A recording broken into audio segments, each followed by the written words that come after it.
I just turned 25, and as part of my yearly tradition, I'm going to share 5 life lessons that I've learned over the past year. Number 1, people come and go. 2022 was the year of presidential elections in the Philippines. I was old enough to understand what was going on, and including what's at stake. The bottom line is, many of my relationships got polarized by it. So much that I had to carefully re examine the impacts of these relationships in my life on an individual level.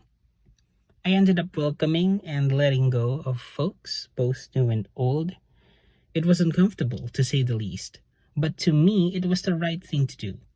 The more I held on to severed bonds, the less peaceful I became on the inside. I had to choose me. Number 2 is to speak up. Voices have influence, and influence is needed to affect change. Stand up for what you believe in. Your experiences are valid. Not everyone will agree, and that's okay. What's important is you represent those who can't speak their truths and empower them. Determine what matters to you and advocate it to the world. Bare your soul and see how much connection it makes. I never meant for my channel to be political, but that's what the circumstances demanded from me. Or rather, it's what felt natural at the time. Now, it's a part of me and I'm grateful for the experience. Number 3 is to invest in yourself.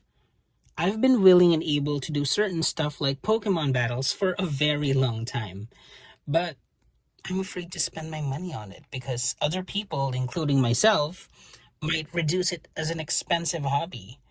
But now that I have a Nintendo Switch, I see how much content I can make with it. Or who knows, maybe I can even participate in tournaments one of these days. The point is, I've been pushing my true passions aside for practicality's sake, because money is hard to come by and I'm stuck in survival mode. Only when I made that huge purchase did I realize its true potential. It's too early to speak right now, but my gut tells me that I made the right choice. One thing is certain though, I intend to get my return on investment. Number 4, achieve in stages. I have big goals as anyone does. Build my dream house in a beautiful location, for example.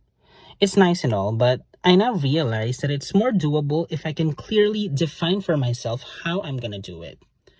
I still don't know the answer, but I think getting the money for it is a good start. And how am I gonna do that? In stages. Create value for other people, make money out of that value, save enough money to make that dream purchase, so on and so forth. And number 5 is to try new things. This year was quite uncomfortable for me, but in a good way. I put some action into my what ifs, and some of them did not pay off, but most were everything I hoped for. For example, I've been consistently attending medical appointments.